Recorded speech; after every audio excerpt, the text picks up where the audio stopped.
Welcome to On the Edge with Deneen Dias. Today, I'm excited to have my guest, Amanda from Boomer. Amanda, could you please go ahead and introduce yourself?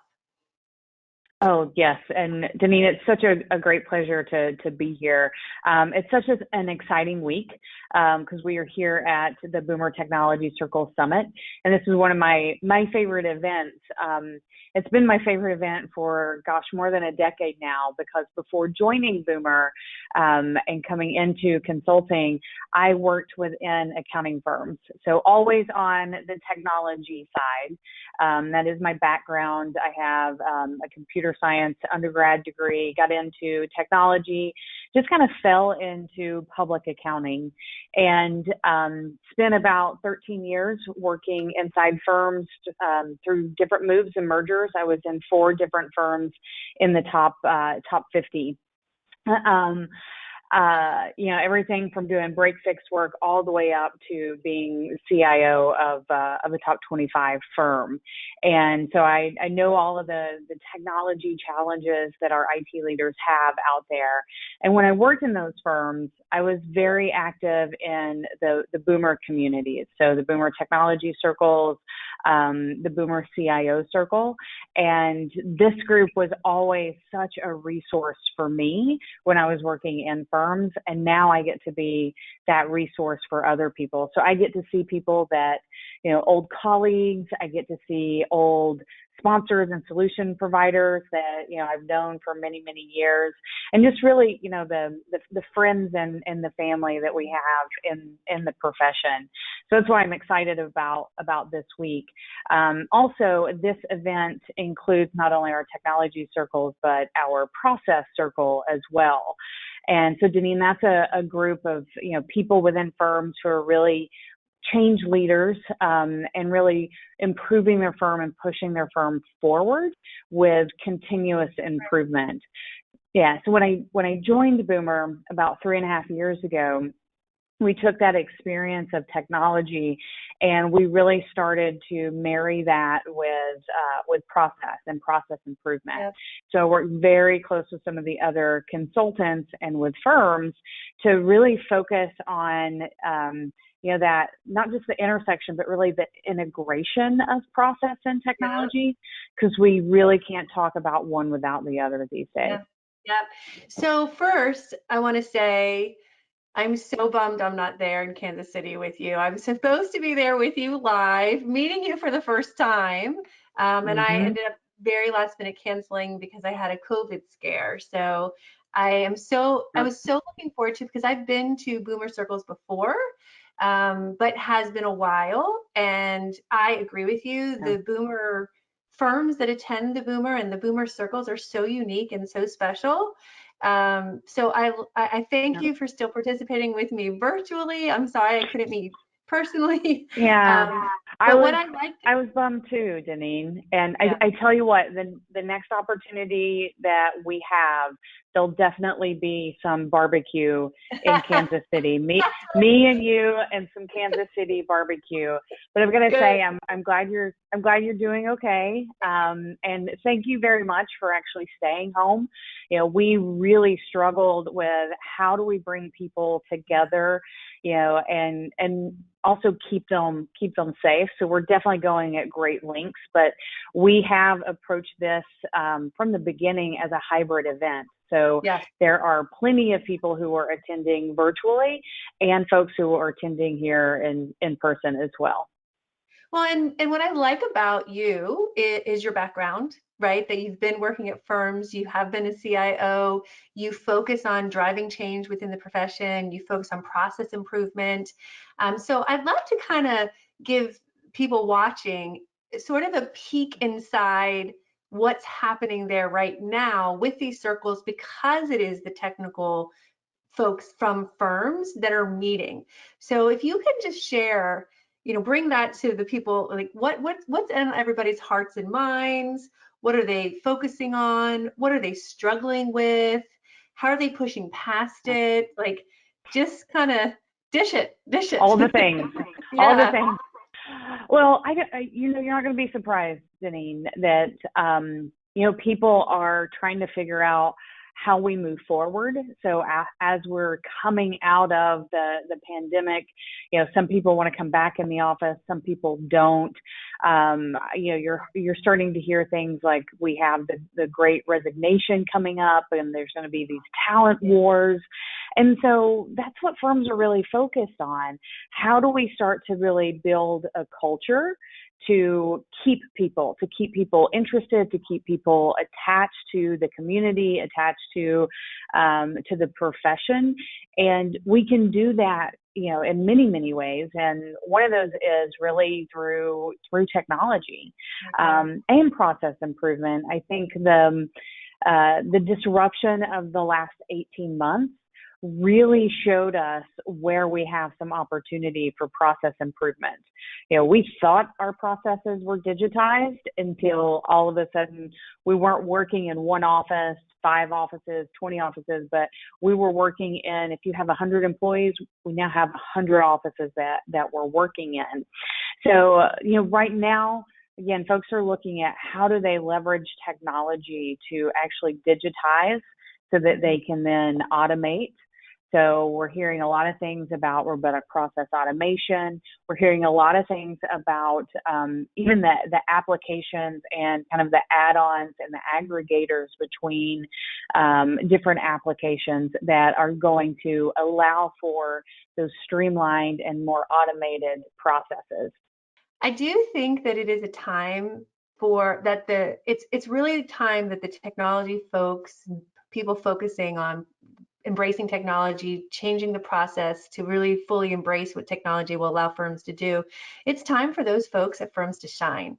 And I think we've really seen that they've started to implement technology for the firm, but the firm wasn't fully taking advantage of it, or the leaders at the firm were not fully and ready for it. And then last year happened, and the technology people are like, hey, we've moved down this path already.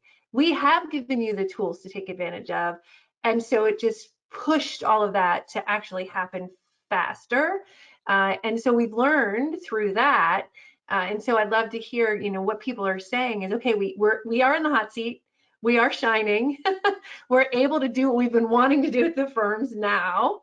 And so I'd love to hear what the remainder of this year, they're focusing on, and then also what's to come. Like, what are they really planning for 2022? Deneen, kind of to your point, we saw a lot of firms last year that they were able to just go home, and it was like they flipped a switch. It was like nothing ever happened. And then you had those firm leaders go, wow, our technology is great. Our technology transitioned very, very smoothly.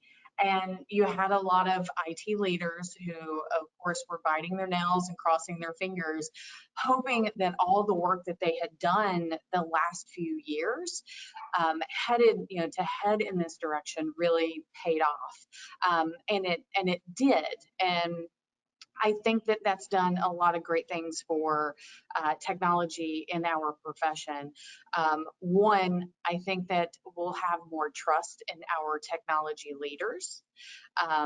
Two, I think that we will start seeing more investment. Actually, when we talk to technology leaders recently, and we've asked, well, what's coming up, and as we move into a new year, does it look like we are cutting budgets, adding to budgets? What does that look like? And I'm surprised at how many IT leaders said that their firms are actually coming to them and saying, hey, we had the best year ever. Technology was great. What more can you do if we give you a little bit more money? I know, isn't that awesome? Big deal. They have a budget that they can really spend. Yeah. They're That's not great saying, to hear. the technology is great, let's keep it the way it is. Right. They're saying the technology is great. What else can we do?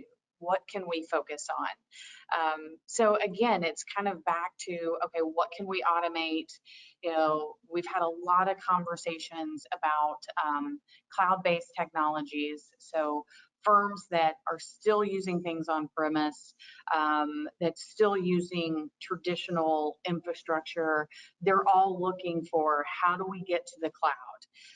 Because once you get to the cloud, then you can leverage, again, some of those add-ons, some of those integrators and aggregators of data. You can use those to truly start streamlining your business. Yeah. And there's a lot of great tools out there like Botkeeper that can help automate pieces of Right. your business as well. Yeah. Well, and that's where I've spent the majority of my career, the last 12 years, helping firms make the shift to the cloud. And while I saw about 5 years ago firms really starting to make that shift, and then even 2 years ago, a lot, I mean, those were like the early adopter firms. And then about 2, 3 years ago, even more firms were starting to make that shift. And definitely now, that's sort of, we don't hear the objection that we had heard before about embracing the cloud. That's, everyone's running to that. So I'm not surprised to hear you say that, but to your point, the reason I'm at Botkeeper is because I believe AI is what's next. And you have to be really in the cloud to take advantage of the machine learning. But I'm wondering if there's some of that dialogue happening this week and where their heads are at with bringing AI in to Yeah, automate more. there is, and I would say it's more around the baby steps. And I think it's, some of the conversations are around your IT leaders truly trying to educate Mhm. the business and the business leaders, that RPA is really process automation. The robots aren't coming for you. Right. That machine learning and AI are a piece of it. It's not all of the technology. And again, the goal isn't to completely replace humans. That's The goal is to supplement the humans.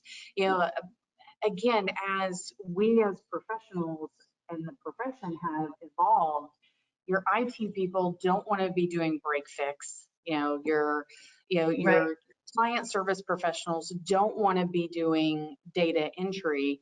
They That's want to right. use the technology. And when Right. we think about, the people entering the profession today, I was you just know, going there. My head went there. Yep. yeah, so they're digital natives, Yeah. They want the technology. Yes, they still need to understand, Debits the and business credits. rules behind it. Yeah, Right. but you can teach them the critical thinking without making them suffer through years of data entry. And I think that is something that we're going to start to see as we start seeing these talent wars. Again, we're remote now. Many individuals are able to now look for jobs with firms from outside their geographical About location. it. And Yeah. that's great. And it ties into what you just said with this fear of this great resignation that we're all reading. I mean, listen, we know for people are leaving firms. I've heard it more and more. I heard it in Engage a couple of weeks ago. The war for talent, people leaving has already started to happen. They're burnt out, right? They've had a really tough tax season. There's just, and I've heard more than ever how mental health, wellness is a real issue for firms. And so if this shift is supposed to happen again with this great resignation, when firms are going to start expecting their talent to come into the office, I hope firms really think about how this can really change. They can hire top talent from anywhere. They can attract young talent, bringing in more technology. Like I don't know. I mean, That means that they're competing with other firms yes, nationally as well. So if you can recruit from anywhere, your competitors can recruit from anywhere also. that's a good point. And I know if I'm looking at two different, firms, and someone says, "Oh, well, we like to do it the old school way. You're going to learn so much. You're going to start with kind of data entry and prepping returns, or Yeah, or doing basic bookkeeping, and then you're going to work your way up to be partner." If that's one firm, and then the other firm says, we're using all of this great technology. We're using machine learning. We're Yes. using AI. You're really going to be focused on the analysis side of the business. You're going to be focused on the relationship building with your clients. You're Right. going to be adding value to your clients, not just adding value to the firm. And I think that's the exciting thing. I mean, to me, I think the traditional bookkeeper has always done it a certain way, and so they're the ones threatened by the automation. And I feel like once they start using tools like Botkeeper, we hear a lot that it changes the process, and so that causes some friction.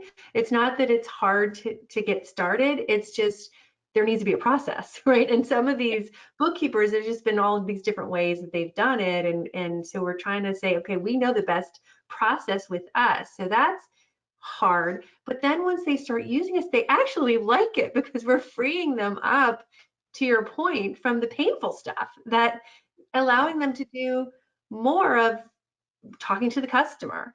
And so what you're saying, though, I even like better is, okay, yes, you've got those bookkeepers that have some fear around the change, but if you want to really thrive and bring in top talent, you need to be able to talk to those new hires in a new way. And they're not going to be doing the manual, mundane things, and they don't have to do it from the office. They can do it from anywhere. And I think that's a stretch for the traditional firm. So are you hearing this week, though, that the folks there get it? And then how are they bringing that back to the decision makers at the firm to Yeah. really have that impact or be heard or be able to move forward? Yeah, and one of the great things about the technology circles, especially the summit, is it is our largest event. So you not only have the technology professionals, but you have some of the firm leadership here as well. Oh, good. Yes, so they're hearing it directly Okay. from us. You know, again, you've got your technology leaders that say, "Hey, we can do this. We can do RPA. We can implement the AI tools. We can do those things. We do need the time. We do need the resources." And then again, with our process circle being here, so the process and continuous improvement leaders from firms being here as well, it's a great time because they say, "Oh, wait a second, we need to think about the process also." Right, So right. it's great to, again, this is my happy place because we get Yeah. to I'm marry so bummed I'm not those two there. things. Yeah. Yeah, and I think that firms, the ones who are really going to embrace the changes that are coming the next couple of years, they already know, they already see what's going to happen, and what they have to do is really work on the mindset back in the office, back with the rest of the leadership. We talk to some firms and we talk about where the technology is heading. We're talking about where the talent is heading, and they're like, "Oh, my partners are never going to go for this. You know, my partners are never going to buy it." And I think that, you know, one of the things you can do is start working in that direction kind of incrementally. Mhm. Again, the technology was there before the firm even realized that they needed it, you Exactly. know, Yeah. 18 months ago. But, you know, I think another key, and I'll say this over and over again, is focusing on that technology and that process together. Yep. Because the I agree. worst thing you can do is throw new technology into the mix. And kind of like you said, you have some old school people and they're like, well, the technology doesn't match my process. And so therefore the technology is not going to work for me. It's not going Right. to work for the firm. It's not going to work for my client. Happens a You lot. know, yeah, you have to, if you want it to be successful, you have to really, it's a three-legged stool, actually. You have your technology, your talent, and your process. So you have to look at all three of those things together to really make, you know, any significant change Mhm. successful. Yeah. So I have another question for you. I'm curious to see if there's a buzz, or if firms are talking about these venture-backed startup technology firms, right? I mean, I just read this week, what's the new one? I wrote it down. Zenny? Is that the new one? That I just read about them today. Yeah, Um, I've been so engrossed here that I haven't, unfortunately, I don't know what's going on with the rest of the world the last couple of days. yeah, but like Pilot and Bench, and then even Eisner Ampner now has Mhm. investors. And so I think what's happening is these startup technology companies are seeing that there's a need, right? Mhm. And that there's more demand than there is a supply. So they're going after this audience and they're now investing in, you know, technology to create these bookkeeping, venture-backed bookkeeping firms. Mhm. And I think it just shows that there's a need, but they're problem solving for small businesses in the ways that I don't think the traditional firm is, right? And they're listening to what the customer needs and they're getting it set up a lot faster. So I'm just curious though, because I didn't hear a lot of firms talking about it and Engaged, and I was surprised. But knowing that the boomer technology circles, this is where these people live and breathe. Is there conversations happening around that this week at all? I haven't heard a lot of buzz around it, but I agree with you. I think that there are some companies out there that are seeing the opportunity in this space and they want to take advantage of it. And I think our firms need to be a little aware of that, Yeah. and they need to get ahead of this. Because we do have that relationship. We are, the accounting profession is Exactly. that trusted advisor That's right. and business advisors. And people, I think some people are, some firms are hoping that that whole thing kind of will pass and we can just keep doing our tax and our audit and maybe a little bit of bookkeeping, but that's not going to pass. You know, we've got the technology to automate a lot of the compliance, and so it really is about you know, helping those small and medium sized businesses. There's a lot of opportunity A there. lot of need. Um, They need a yeah, lot of help. Yeah. yeah, Yeah. I, and you mentioned earlier before we started that Botkeeper is a great team, and we really do with Jody and Byron, and we talk about this. And it is why Botkeeper is now fully firm facing. So we closed down our direct. We no longer service small businesses. The only way small businesses get our technology is through firms. So we made a decision to fully support firms. And it was, I think, a great, that's why I came decision. And now seeing all these, other technology, AI driven companies go directly to the small business, we talk about it. We talk about it a lot. And, the main thing that I see is these companies recognize that businesses want to get started right away. And literally on their website, it's like push a button, get started here. And firms aren't building that yet, right? They're saying, oh, we'll talk to the customer in a couple of weeks, we'll send them a proposal. In a couple of weeks, if they sign the proposal, we'll get started. In a couple of months, we'll mhm, clean up their books, and then eventually we'll start. And that's, it's almost like Amazon, right? Barnes and Noble didn't see Amazon coming. They didn't realize that mhm, customers wanted to book in a day. Well, look, they kind of put a blind eye to what the customer wanted. And I feel like the same thing is happening here. These business owners, they want to run their books from their cell phone, the way they run their personal life. They want yeah, instant information. And so, we want to empower firms to do this, to do this faster. And so, I'm glad to hear you say that you agree, but what do we need to do really to shake up the profession to recognize that this, I thought this was coming, but it's here. It's happening. yes. Yes. And I think we need to continue to just shout that from the mountaintops, Yeah, is that it is here.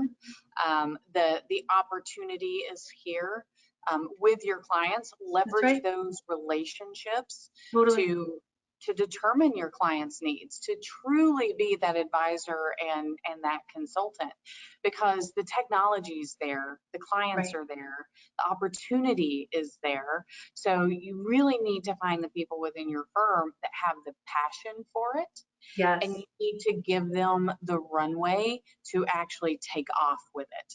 You And need to make give mistakes. them, yeah, yeah. Yeah. Um, Right. because there are going to be some mistakes and some misfires. I feel like I'm throwing a lot of different analogies in there, from like the takeoff to the misfires and all those things. I love it.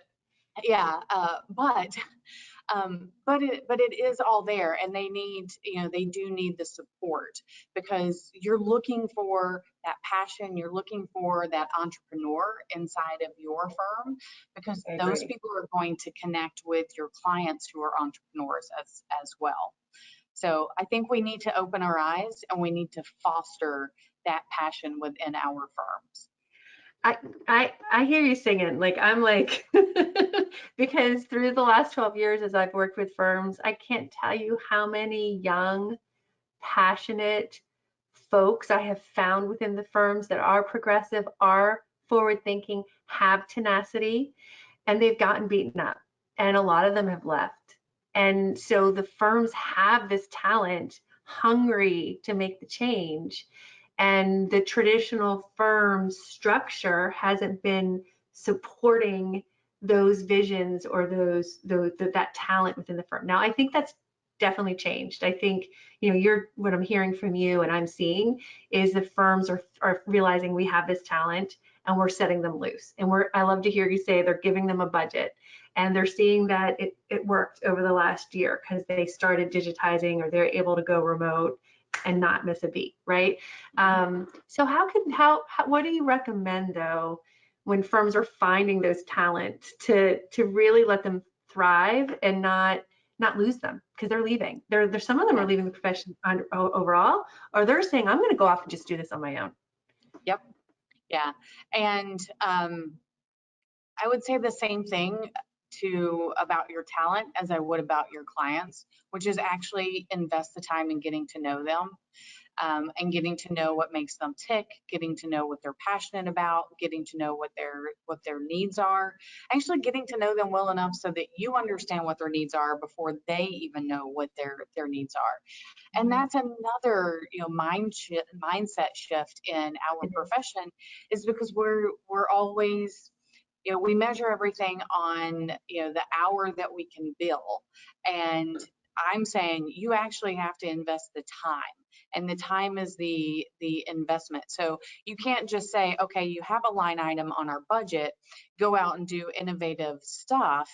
You actually have to give them the space to do it as well. And kind of like you said earlier, give them the opportunity to fail, and give them the opportunity to learn as well. You just touched on something that I've seen firms struggle with a lot through the years is they'll say, okay, to this talent, you're going to take on this technology, right? You're going to be the champion. We're going to let you run with this. You're in charge. And that is not the person's day job. That's like their side job. And they still have their billable hours. They're drowning, right, in the work they already have to do. They're not fully able to get their side job executed. And so I think you have to free up the talent and also encourage them, incentivize them, put in their bonus that if they roll out this technology successfully, they're going to get bonuses and paid accordingly. And so are you starting, and I'm watching the time, we've got 1 minute left though. Are you starting to see firms support these champions in a different way? Yeah, I think the successful ones are the ones that are truly going to make it, because they realize that they have to give more than just more than just dollars, more than just budget. They realize that it takes a lot more to be successful and get things off the ground. And those are the ones who are truly going to be successful. They're going to have the good technology, they're going to have the good talent. Those are the ones who are investing in the relationships with their clients so that they understand what their clients need. Great. Well, I thank you so much. That was the quickest 30 minutes ever. I still have so many questions for you, so I'm going to take you up. One day I'm going to get myself to another circle. I'm going to have some barbecue with you, and I'm just going to keep picking your brain, because what you're focusing on, I think, is it's the hot spot. It's crucial for firms to change and survive and thrive. So I thank you so much. Well, I will look forward to our next conversation. Thank you for having me. Thank you. Take care, everyone.